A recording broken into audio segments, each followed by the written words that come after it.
उस शहर के सबसे बड़े होटल स्टारलाइट में अरमान सिंघानिया की शादी का फंक्शन ऑर्गेनाइज किया गया था। जितने भी शहर भर के, दुनिया भर के वीआईपी लोग थे, वे उस वक्त उस शादी में मौजूद थे। और अरमान सिंघानिया उस वक्त शादी के कपड़ों में मंडप में बैठा हुआ अपनी दुल्हन के इंतजार करने के बजाय अपने ऑफिस का काम कर रहा था। उसके एक हाथ में लैपटॉप, दूसरे हाथ में उसका फोन था। साथ साथ उसके कुछ आदमी उसके आसपास खड़े हुए थे। सभी लोग जो कि उस वक्त शादी में आए हुए थे, अरमान सिंघानिया को देखकर इस बात का अंदाजा अच्छी तरह से लगा रहे थे कि अपनी शादी के दिन भी इस बंदे को काम से फुर्सत नहीं है। आखिरकार सिंघानिया इंडस्ट्रीज का इकलौता वारिस तो यही है और उसके ऊपर कितनी ही सारी जिम्मेदारियां हैं। वहीं शादी में आए हुए कुछ लोग इस बात के बारे में गॉसिप कर रहे थे कि समझ में नहीं आ रहा कि अरमान सिंघानिया ने एक मिडिल क्लास लड़की को ही अपनी पत्नी बनाने का फैसला क्यों लिया है, जबकि अगर वह चाहे तो शहर भर की एक से बढ़कर एक अमीर लड़कियां उससे शादी करने के लिए तैयार थीं, क्योंकि उसके जितना अमीर और डैशिंग, स्मार्ट और हैंडसम पूरे शहर में कोई नहीं था। तभी पंडित जी की वहां एक आवाज गूंजती है, जल्द से जल्द दुल्हन को बुलाया जाए।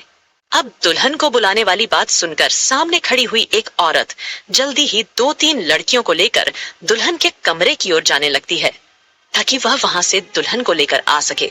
लेकिन जैसे ही वह दुल्हन वाले कमरे की ओर बढ़ती है, दुल्हन के पापा तुरंत उनका रास्ता रोक लेते हैं और कहने लगते हैं, अरे आप लोग चलिए, मैं अपनी बेटी को लेकर आता हूँ, बस थोड़ी सी तैयारी अभी बाकी है। ऐसा कहकर वह उन्हें टाल देते हैं और वापस से उन्हें नीचे शादी के मंडप की ओर भेज देते हैं। तभी उन सब लोगों में से कुछ दूरी पर खड़ा हुआ एक इंसान बड़ी ही हैरानी से यह सब कुछ नोटिस कर रहा था। वह शख्स कोई और नहीं बल्कि अरमान सिंघानिया के दादाजी आलोक सिंघानिया थे, जिनके कहने पर ही अरमान सिंघानिया यह शादी कर रहा था।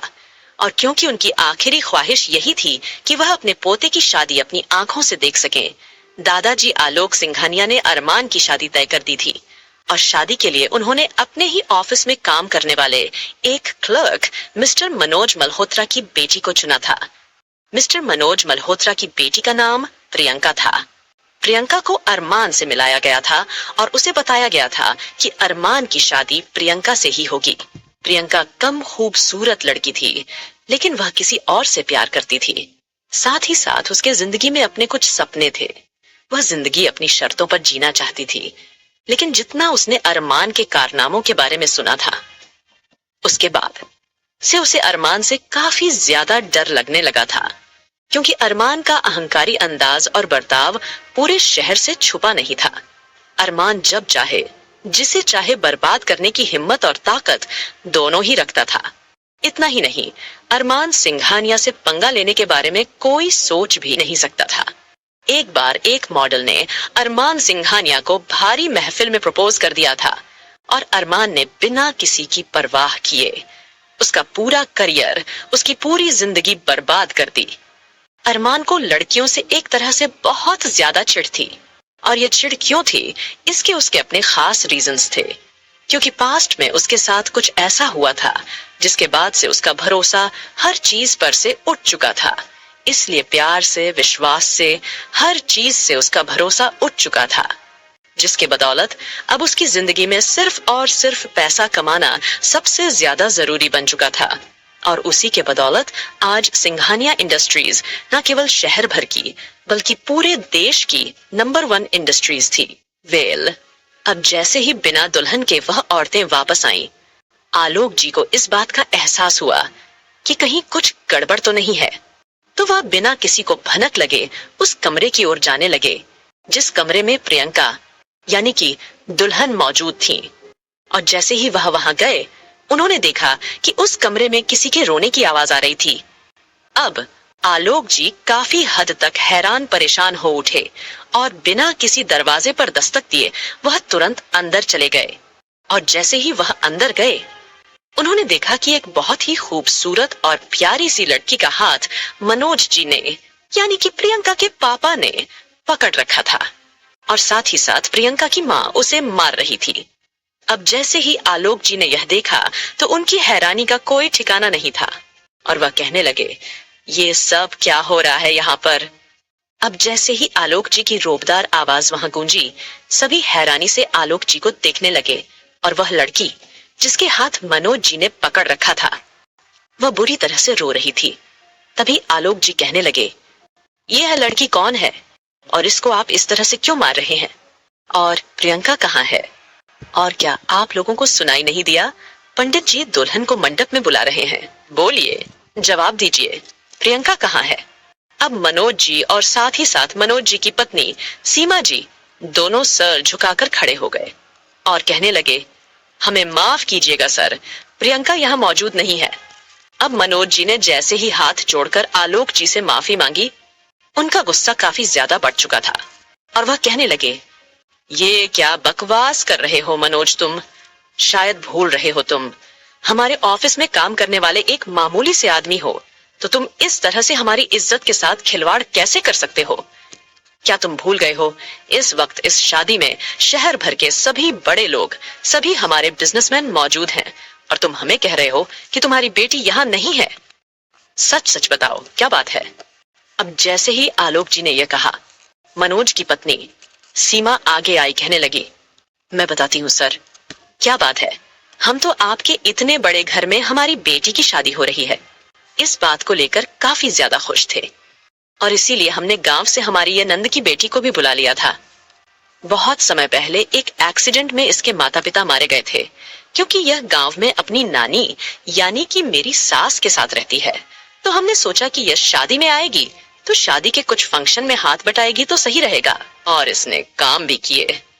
हल्दी मेहंदी हर एक फंक्शन में इसने बढ़ चढ़ कर हिस्सा लिया और घर के सारे काम किए। लेकिन आज जब हमने प्रियंका को लेने के लिए भेजा तो इसने हमें आकर बताया कि प्रियंका तो यहाँ है ही नहीं, वह तो भाग गई है। हमें पूरा का पूरा यकीन है कि इसी लड़की ने प्रियंका को भगाया है। ऐसा कहकर मनोज और साथ ही साथ उसकी पत्नी सीमा आस्था पर इल्जाम लगाने लगी। आस्था रो रही थी, चीख रही थी और कह रही थी, इसमें मेरा कोई कसूर नहीं है मामी, आपको गलत फहमी हुई है। मैं कब से आपको यही बात समझाने की कोशिश कर रही हूँ।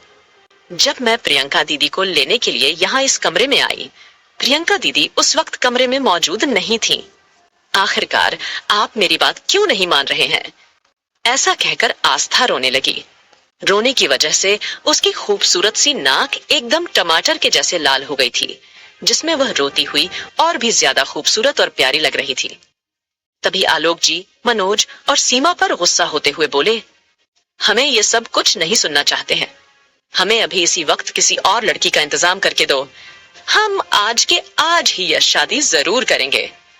अगर आज यह शादी नहीं हुई तो पूरा का पूरा सिंघानिया एम्पायर बर्बाद हो जाएगा और तुम अच्छी तरह से जानते हो कि उसके बाद अरमान तुम्हारी क्या हालत करेगा, क्योंकि वह सब कुछ बर्दाश्त कर सकता है, लेकिन अपनी बिजनेस पर, अपनी फैमिली पर वह किसी तरह की कोई भी बेइज्जती या परेशानी या किसी भी तरह की कोई भी बात या कोई भी दाग वह बर्दाश्त नहीं कर सकता है। अब मनोज और सीमा दोनों एक दूसरे की शक्ल देखने लगे थे। तभी अचानक सीमा आगे आई। आस्था का हाथ पकड़कर उसने तुरंत आलोक जी के सामने उसे पटक दिया। कहने लगी, हमें पूरा यकीन है सर, इसी ने कुछ ना कुछ गड़बड़ की है और इसके भरपाई ये ही चुकाएंगी। अब अगर आप कहें तो हम अभी और इसी वक्त इस लड़की को शादी का जोड़ा पहनाकर मंडप में बिठा देते हैं। अब जैसे ही अचानक सीमा जी ने यह कहा, आस्था की हालत खराब हो गई और वह बहुत बुरी तरह से रोने लगी और कहने लगी, मामी जी, आप यह कैसी बातें कर रही हैं? आप भला मेरी शादी ऐसे कैसे करवा सकती हैं? अभी मेरे सपने हैं, मेरा करियर है, मैं डॉक्टर बनना चाहती हूँ, मुझे अभी जिंदगी में बहुत कुछ करना है। आप ऐसे कैसे इस तरह की बातें करके मेरी शादी करवा सकती हैं? मैंने आपसे कहा ना, मैंने कुछ नहीं किया है और मैं गांव से शहर सिर्फ और सिर्फ प्रियंका दीदी की शादी अटेंड करने के लिए ही आई हूँ। मैं उनकी शादी में उन्हें शादी से भगाने के लिए थोड़े ही आई हूँ। आपको गलत फहमी हुई है। ऐसा कहकर आस्था बड़ी बुरी तरह से रोने लगी और तब आलोक जी बड़े ही ध्यान से आस्था की ओर देख रहे थे।